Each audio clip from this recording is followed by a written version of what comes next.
Oke teman-teman, selamat datang lagi di channel Rekayasa Teknik.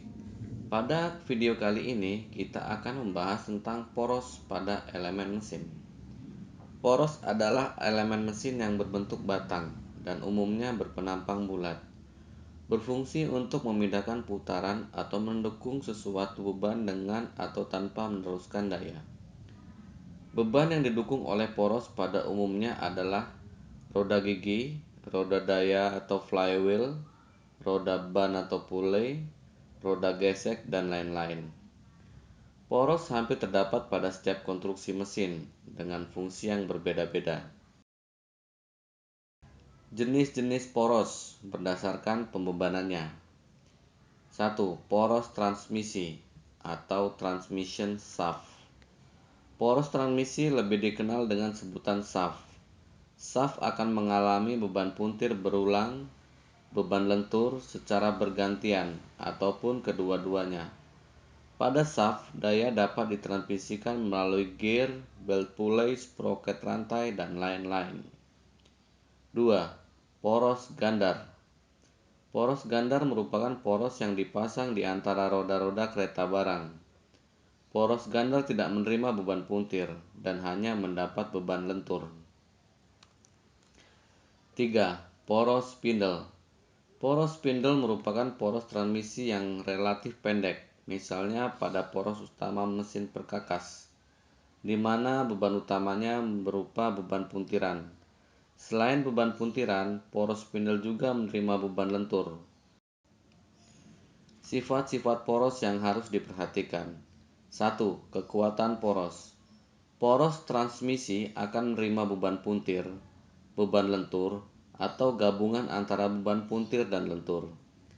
Poros yang dirancang tersebut harus cukup aman untuk menahan beban tersebut. 2.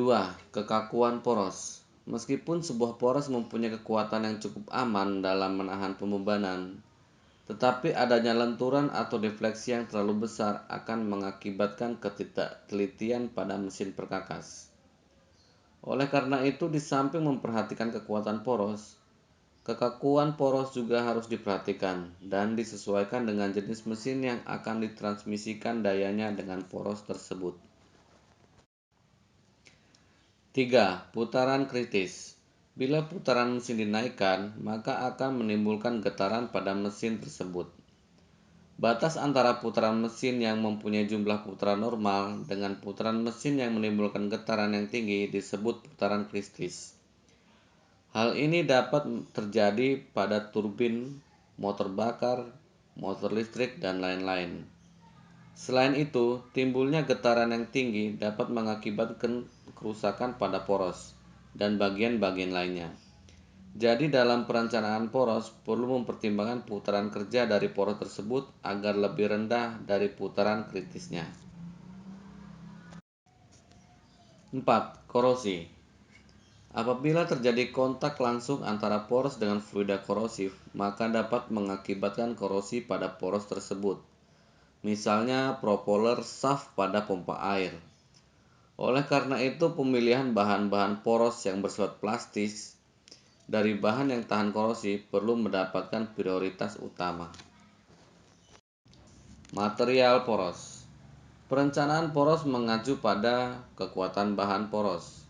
Teori kekuatan bahan sendiri sudah pernah kita bahas di video sebelumnya.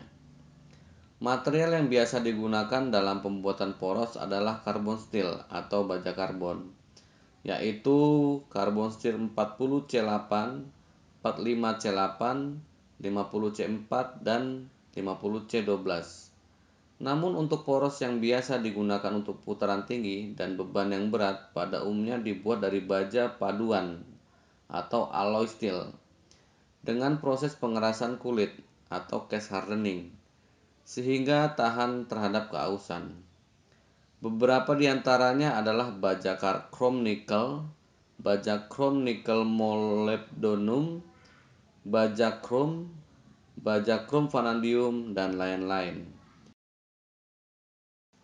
Untuk bahan yang liat, ductile material, ukuran poros dihitung dengan menggunakan teori tegangan geser maksimal.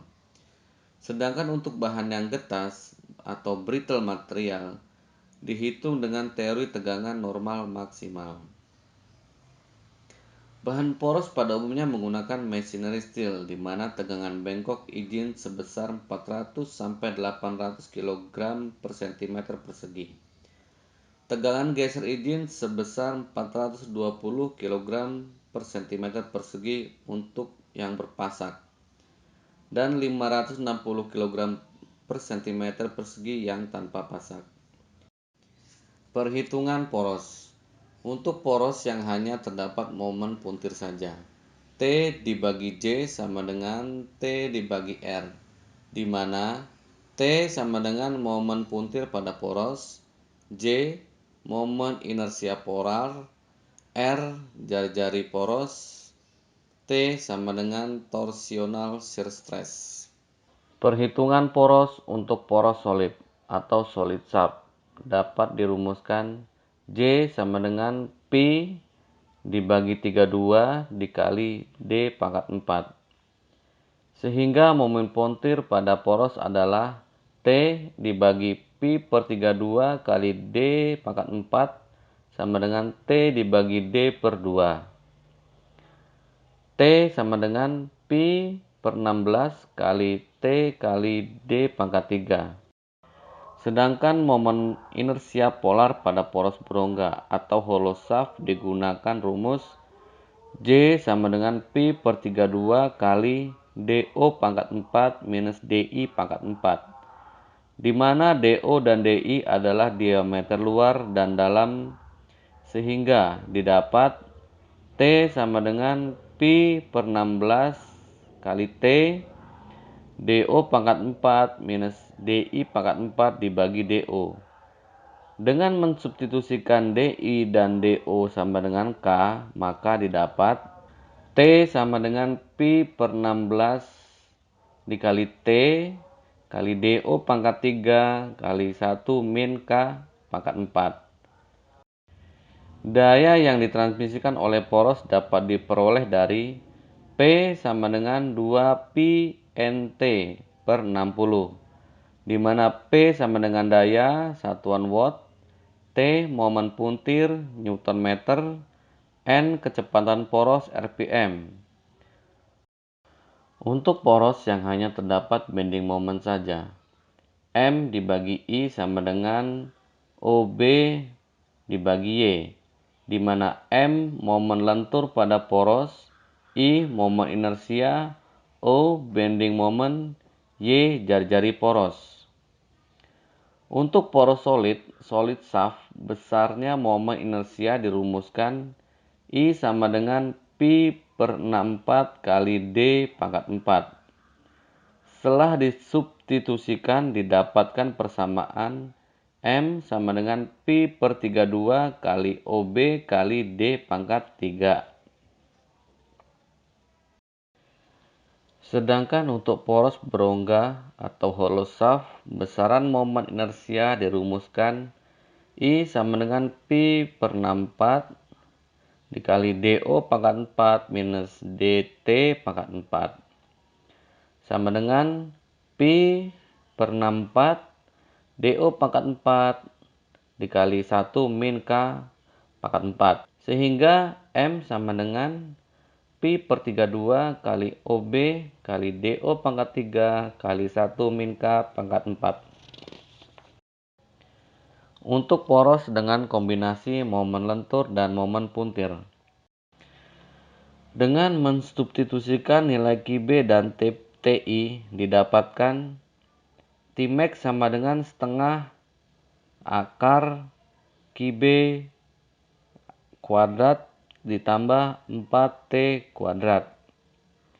Tmax sama dengan setengah akar dari 32 kali M bagi PD pangkat 3 kuadrat ditambah 4 kali 16T dibagi PD pangkat 3 kuadrat sama dengan 16 bagi PD pangkat 3 kali akar dari M kuadrat ditambah T kuadrat. Maka didapat M akar dari M pangkat 2 ditambah T pangkat 2 sama dengan Pi bagi 16 kali T max dan D pangkat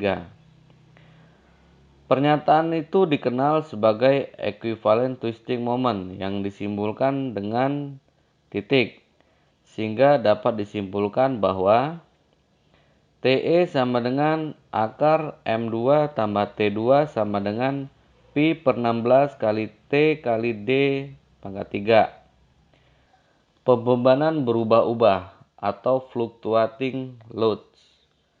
Pada pembahasan sebelumnya telah dijelaskan mengenai pembebanan tetap constant load yang terjadi pada poros. Dan pada kenyataannya bahwa poros justru akan mengalami pembebanan puntir dan luntur yang berubah-ubah. Dengan pertimbangan jenis bahan, sifat bahan, dan lain-lain yang terjadi pada poros, maka ASME, American Society of Mechanical Engineering, menganjurkan dalam perhitungan untuk menentukan diameter porus yang dapat diterima atau aman perlu memperhitungkan pengaruh kelelahan karena beban berulang. Dengan hal ini, untuk momen puntir digunakan faktor korosi Kt dan untuk momen bending digunakan faktor korosi Km. Sehingga persamaan untuk Te dan Me menjadi Te sama dengan akar Km kali M kuadrat tambah Kt kali T kuadrat. Untuk Me sama dengan setengah kali Km kali M tambah akar dari Km kali M kuadrat tambah Kt kali T kuadrat. Berikut adalah tabel faktor koreksi, di mana nilai-nilai Km dan Kt bisa kita lihat di tabel berikut. Berdasarkan tabel koreksi tersebut, berikut akan dihitung diameter minimal pada poros. Untuk perhitungannya adalah sebagai berikut. dA lebih besar atau sama dengan 5,1 dibagi TA dikali akar dari K max M kuadrat tambah KT kali T kuadrat